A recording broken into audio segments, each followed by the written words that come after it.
let's talk about Mary Fallin. You sat down with her, what, a couple of days ago? Yeah, just recently. What kind of impression did she make upon you, and what do you think her prospects are? I think her prospects are good. It's a great year to be a Republican. We've talked about that previously and even discussed it in the interview I'd done previously with her opponent, Jerry Askins. Strong performance for Republicans is almost a given, but that doesn't mean that this is on an autopilot.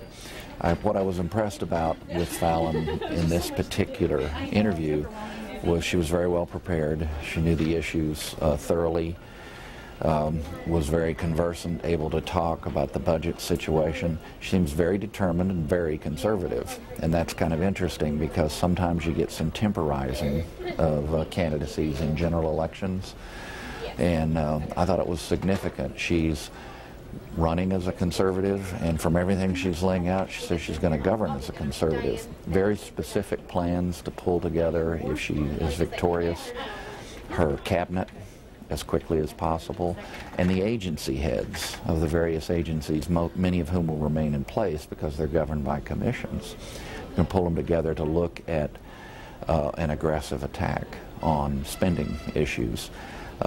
Seems determined to actually do some limiting of government and pull in some functions.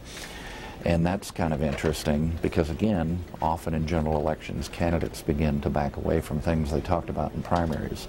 I don't think she's overconfident.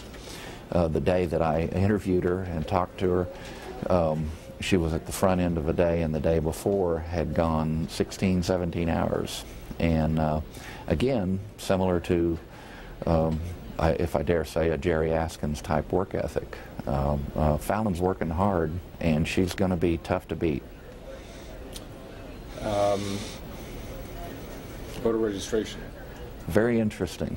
A few weeks ago, the State Election Board chairman issued an update on a report that he always does in January of every year. And it gives the breakdown on partisan registration as well as independents. But he reissued it because he thought there was something significant going on, and indeed, I think he's probably right. The Democratic registration numbers for the first time in Oklahoma history dropped below 50% back in January.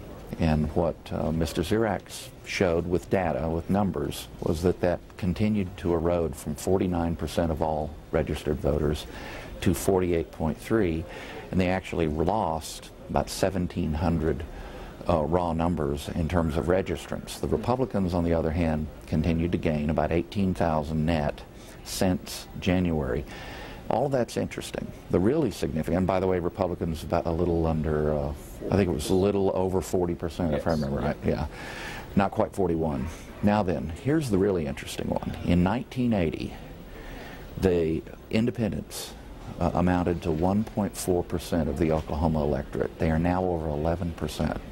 Now, in proportional terms, that's an even more dramatic shift. Now, Republicans have gone from 22.8% back in 1980, which, remember, was a year that Ronald Reagan carried the state easily in his first election as president. But 22.8% today, almost 41. So if you think about those numbers and walk through them, that leads you to what's going to happen in the election in a year where the Republicans are not only ascendant in numbers, but in enthusiasm right now. That could change the next couple of weeks, but the odds are it'll sustain itself. What that leads me to is just wondering, Oklahoma, as a result of the 2006 election, kind of rolled back in the direction of the Democrats on statewide elective offices after being kind of 50-50 for a long time. Democrats now have 8 of the statewide offices. There's a lot of speculation, 8 out of 11. There's a lot of speculation that those numbers could flip, and it's not out of the question that Republicans will hold every statewide office on the morning after the election, the way that Democrats did for decades till the rise of Henry Bellman, and Bellman went away, and Republicans were in the wilderness again after Dewey Bartlett, and then they made their comeback in the Keating era. So I'm not necessarily predicting any particular outcome. I'm just saying the underlying numbers do count, and they're an index of what's happening in the Oklahoma electorate. And especially if you look at it in historic terms, it's very dramatic. Let's talk about, we're trying to tackle a state question each week, and this week, state question 755. Yes. What do people need to know about this before they go to the polls? Well, the key operative language is that it would ban the use in Oklahoma courts of international law or Sharia law. Both of those are specified. The actually naming Sharia law has been a little bit controversial. Some people regard that as kind of a slap at the Muslim community. Rex Duncan, the sponsor from the State House, defends it as being very specifically aimed at international law in general, but he did say Sharia law because it's not just an academic issue. In England, Sharia law went from not an impact on British law at all as recently as the 1970s to now having a pretty significant impact in civil matters involving, if Muslims are on both sides of civil litigation, then Sharia law is operative in large segments of London. Now, you can make arguments one way or another whether or not courts should look at international law. It's a very important legal argument that's been going on at least since the 19th century in America.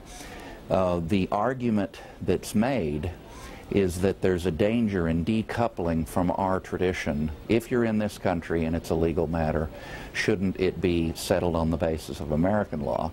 Now, there are foreign influences embedded in American law, of course, Britain being the most obvious and absolutely dispositive. But in places like Louisiana, both French and Spanish elements of law are incorporated. Now, the assertions being made by some of the critics of this state question that it's reflecting an underlying antagonism or even bigotry towards Muslims. Without getting into that argument, the key argument is whether or not international law should be a factor in American law.